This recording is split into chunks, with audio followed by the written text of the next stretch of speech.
Hello everybody, this is Dragonzilla here, do something that I've never done before, and that would be audio commentary. Now I've seen some filmmakers and even directors do these sort of videos. It's basically they review their own projects. And I've even seen some YouTubers review their animations as well, so I thought I might have a go at it myself.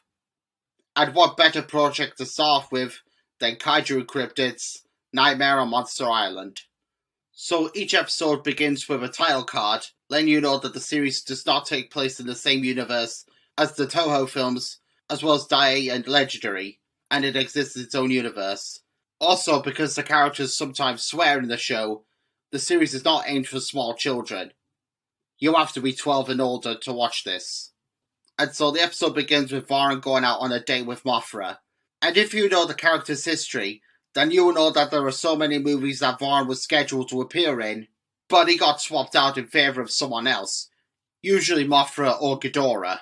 So you would have thought that he would have been jealous of the Queen of the Monsters, but no, because she's so irresistibly attractive, he actually has a crush on her. And I don't blame the guy, because I have a crush on the girl from Paul Dark, Elna Tomlinson, I believe her name is. I haven't seen that series, but I have seen the actress appear in other shows. So you could basically say that I would be Varan and she would be Mothra. By the way, this episode is Mothra's proper debut into the series, because before I only used an image of her through Photoshop because I didn't have any figures. But now that I have a fair few models of her in the collection, she will become a lot more frequent in the show. Maybe not as dominant as she is in the actual franchise, but she'll be more of a supporting role. Will I ever make her the main star of her own episode? Well, if I can think of a good story for her, I guess only time will tell. And now it's here that we are introduced to the villain of the episode, which is the Jim K. Godzilla, or Goji Kruger as Atomic Ninja calls him. Well, in the episode he's called Zoko, but I'll explain on that one later. So right off the bat, you can tell that this episode is going to be a parody of the horror series Nightmare on Elm Street. Well, actually, its main inspiration was The Simpsons Treehouse of Horror Halloween special, Nightmare on Elm Green Terrace. So you could say that this episode is a parody of a parody, but it takes most of its inspiration from Elm Street, although there are a couple of references from The Simpsons parody that are sprinkled in there, like this one for example. Varan screams, then realizes that it was only a dream, until he looks down and notices that he was attacked in his sleep during the night. Then Pigface calls out to him in concern, only to then tell Varan to clean out the toilet. Well, that was basically a reference to when Homer was concerned for Bart screaming, only to tell Bart to take out the garbage. And why does the toilet get blocked up? Well, it's hinted at later. The style writing for the title sequence is chalkboard, however, if you paint it in red, then it gives the illusion of blood. As that's basically the theme of the episode, horror. And after the title sequence, we meet up with Varan again. However, this time he's explaining his nightmare to Anguirus. And then Anguirus tells him that he too also had a nightmare about the evil Godzilla attacking him in his sleep, but he only gives him the bloody underdog tattoo. Now, that tattoo was going to be seen throughout the episode, but I knew that for the stop motion scenes that I'll be doing for Anguirus, it was going to move around a lot, because if you notice when Varan turned, the wound was constantly wiggling about.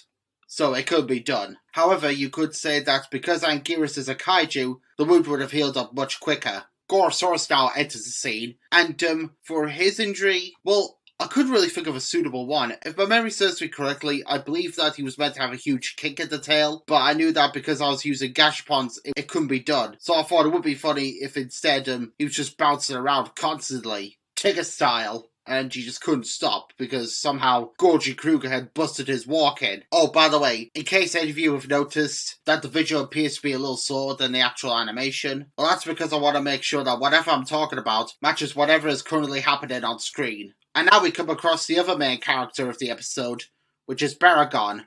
And if you know the history behind GMK, then you'll know that the Guardians were originally going to be Varan, Anguirus, and Baragon. However, only Baragon made the cut, because the representatives at Toho thought he looked pretty cute, while poor Anguirus and Varan sadly got the axe once again, in favour of Mothra and Ghidorah. I have some ideas on how they could have included Varan and Anguirus into the final film, but I want to save all that for when I eventually review the GMK Gashapon models. For this scene in particular, and then a later scene later on, if you listen very carefully, you can hear voices in the background. Well, those voices are from another project that I made a couple of years prior to this episode of K&C, which is the Dragon Complex. And Gigan even makes a remark to that when he asks about the sequel. Well, that's basically a little reference to when people used to ask me about the sequel to the Dragon Complex, because that movie had a post-credit scene indicating that there was going to be a sequel. And there was, but due to the complicated nature of the first one, it couldn't be done. I tried thinking of a shorter, simpler story, maybe make a 4-part epic, but it was just a complicated mess. I had to abandon it. So the Dragon Complex is again a sequel. Sorry guys, but it couldn't be done. Now for Hanny's dream sequence, originally in the script it was actually going to be on Mars, and Hanny would claim that he is the king of the Martians, and that would be when Goji Kruger would attack him by tongue lassoing him, Freddy Krueger style. However, because I unfortunately do not have access to Photoshop like everyone else, I knew that could be done, so I decided to make it a swampy environment instead, and thus Hanny does look like a creature of the swamp, even though he's a Hanifer, and if my memory serves me correctly, Hanifers are sea monsters and not swamp monsters. But I digress. Anyways, I think the swamp is a more ideal place. Also, the scene where Goji Kruger insults Hanny before attacking him, and that's got to be my favourite scene of the whole episode. Especially when he calls him a disgusting little toad, because that's what Freddy Krueger did with his victims. He would not only torment them, but he would also insult them before killing them. Also, I think Hanny's death in the dream was satisfactory to the frog, who quietly whispered earlier, "Ribbit, fuck you." Even the swamp seems to have a resentment to him. Either that, or it's Goji Kruger controlling the environment. Another thing that makes Nightmare on Elm Street so frightening is that some of Freddy's victims, if they die in their sleep, then they die in real life. And I wanted to replicate that for this scene, because Hanny is the Kenny McCormick of the show. He gets screwed over in one episode, then he comes back in the next one completely fine, with no memory of the incident, just like Kenny from South Park. I thought that he should be the monster to die not in his sleep but in real life as well. And after witnessing his death once again, Baragon decides that's the final straw, and he speaks to Varn and Anguirus about it. And they in turn go and speak to Godzilla about it as well. And speaking of which, we now finally encounter the king of the monsters himself. Now when I started the show, when it was originally called Kaiju Nox, the main reason why I wanted to use King Goji is because for starters, he was the only miniature Showa Godzilla that I had in the collection at the time. And I also feel that the 62 Godzilla is sort of an underrated depiction of the king, and he doesn't get used that often. Now, most of the time, many folks will either use the Heisei Godzilla, Final Goji, or when it comes to Showa Godzillas, it's either the original 54 Gojira, Mosa Goji, or 74 Godzilla.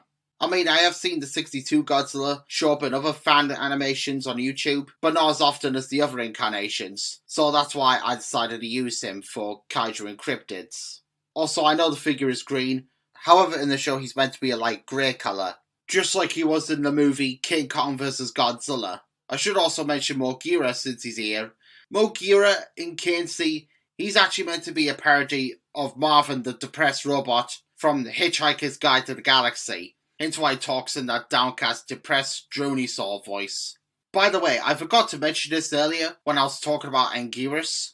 For the figure I use of him, and this goes for Gigan and Mechagodzilla too, this episode is the final appearance of the China bootleg models of them, because I have since obtained the official Bandai figures, and they will be appearing in the upcoming episode Mission Gorath, which is currently in production at the time making this commentary, as well as onwards into the future. But I'm still going to keep those China bootlegs in the collection forever, as they do bring back a lot of memories. So because the attacker in everybody's dreams happens to look like Godzilla, then naturally you want to ask a monster who is related to him. Also, the characters may refer to him as Godzilla, but if one Godzilla is sharing the scene with another Godzilla, then in the series at least, then they actually refer to each other by the names of whatever suits they wear. So let's say if Godzilla 62 were to share a scene with Godzilla 64, then they would actually refer to each other as King Goji and Mosa Goji, rather than 62 and 64. So for the 2001 Godzilla, I had to refer to him by the name of the suit. And when I did look up the name, my immediate reaction on it was, Jesus Christ, how the hell do you pronounce that? And even when Godzilla pronounces it, that's actually me, I'm struggling to say the name. So for a good majority of the episode, Goji Kruger is referred to as Zoko, not to be confused with Zuko from Godzilla X Kong the New Empire, a character who hadn't been fought up yet. By the way, that bit earlier when Godzilla went, "Lies!" just now, that was a little reference to Calculon from Futurama, show made by the same guy who created The Simpsons, Matt Groening. So now into the flashback sequence, and by this point I had obtained gashapon figures of many other incarnations of Godzilla, and so basically I was just showing them off. Even though it's not all of them, I think there were a few other incarnations who were meant to make little appearances, such as 55 and Shin Godzilla, but I didn't really think they were necessary, so that's why only a few were showcased. Oh, and by the way, Bio-Goji's voice is meant to be a reference to MIB's Godzilla. When I was editing the pictures for this scene, I wanted to show Zoko before he became evil, so I pretty much gave him pupils. And when those pupils are added in, he does look less threatening, and he does look completely different once those pupils are being added in. I've seen fan edits of the GMK Godzilla with pupils. Some he looks even more terrifying, but most of the time he looks kinda laughable. Aside from Mothra, this episode is also the debut of Gojira himself. Oh yes, he had appeared in some episodes prior, but that was only as Kiru. And as much as I like Kiru, I don't think I'll ever use that incarnation of Mechagodzilla in the show ever again, because I feel like it's a bit unnecessary and Gojira should be Gojira. So to all Kiru fans, sorry to tell you this, but Kiru has been axed from the series. He's got to remain as Gojira onwards. Now for the scene where Zoko is talking to Gojira and King Goji. Now for this story, I actually want to hint that Zoko was the only Gojira in the species who actually had a disorder. But I immediately dropped the idea in case there may be some viewers watching this episode and they might have a disorder as well. And they may think that I have a problem with those who have disabilities. So I dropped that and decided to make Zoko the least brightest of the Gojira race. And of course, as you know, this really pisses him off and he finally snaps. This causes him to attack Gojira, who's not only the king of the monsters, but he's also the king of the Gojiras as well. And this in turn pisses King Goji off, and so the two Godzillas get into a fight. The battle sequence was actually meant to be stop motion, but I knew that all it was going to be was just two gashapon figures pushing each other around, so I decided to have them wrestle by hand. And yeah, I know, the fight sequence does look pretty puppet-like and it's very corny, but it was the only way to do it. And the hands being there does make it look unrealistic. But Monster and Buddies does this all the time, so you know, if he can get away with it, then so can I.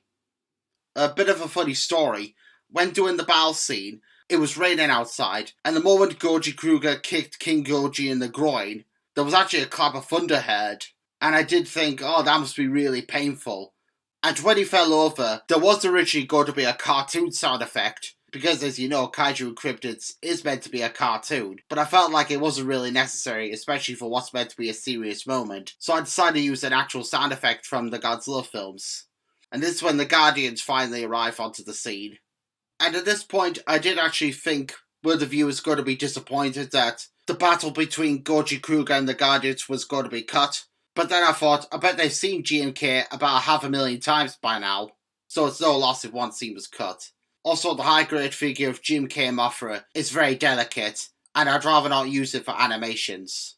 The episode is one story, but it had to be cut into two parts because of YouTube's time limit. So this is where part 1 ends, and I'll see you all in part 2.